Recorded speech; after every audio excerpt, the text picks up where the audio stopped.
And welcome back to the Local Edition Wednesday. Glad you can continue to join us this evening as we continue our subject as the office for mayor is up for grabs for the city of Lancaster. And joining us now, another candidate for that position, we have David Paul. Welcome.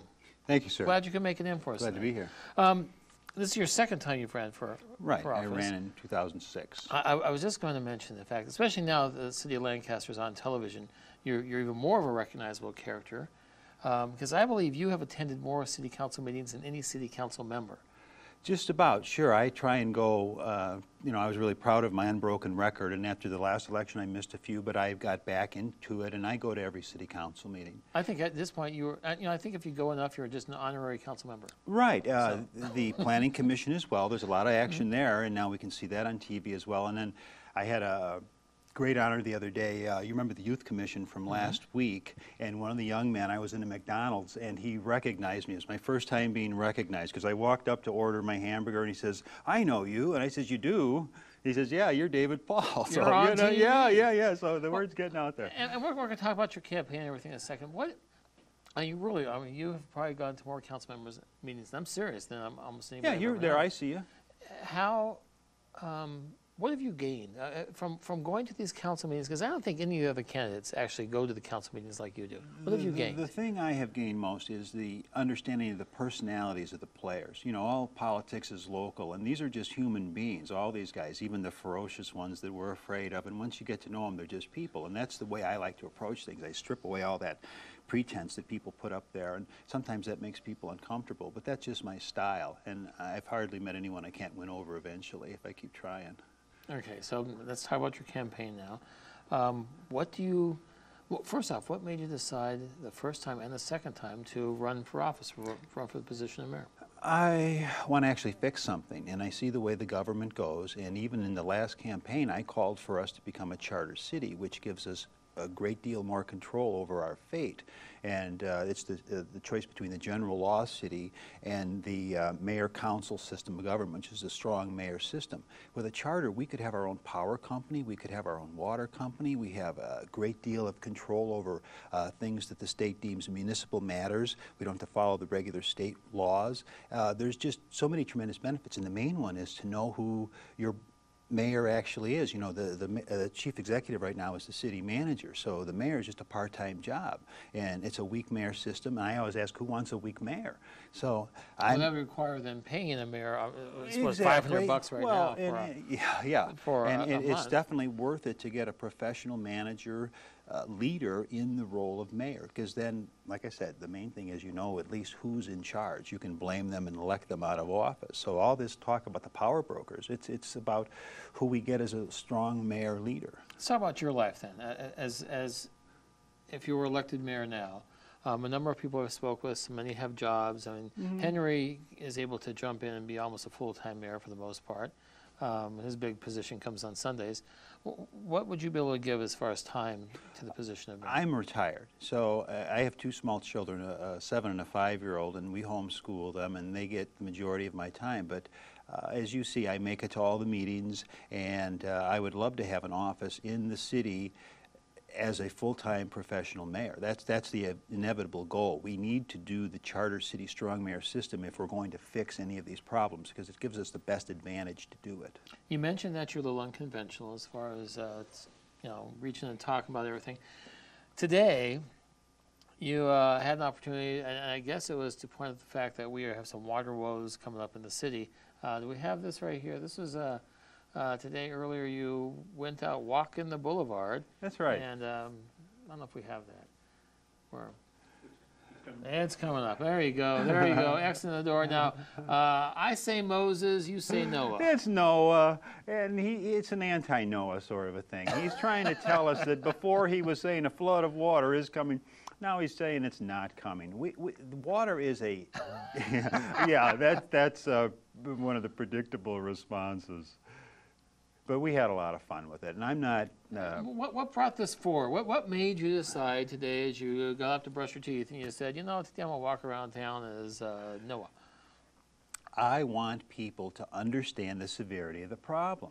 If you go to the Palmdale website, you can stream the video of the water board meeting that was, I think, in the end of October, 3 hours and 6 minutes into there. And I'm talking about the severity of the water, and I want politicians to tell us the truth about the severity. You know, one thing we can do right now is to just cut the excess water that we waste on the sprinkling, and they've shown that 50% of that water does get wasted. It's just runoff, and you see the puddles running down the street. So somebody has to call for us to do the one thing we can do right now, and that's the first step in taking this serious. All right, we're going to talk about that when we come back to see if you think they're right now in the right direction or what changes you would make. We're going to take a break real quick. Stick around. We have a lot more of the Local Edition Wednesday coming up right after this.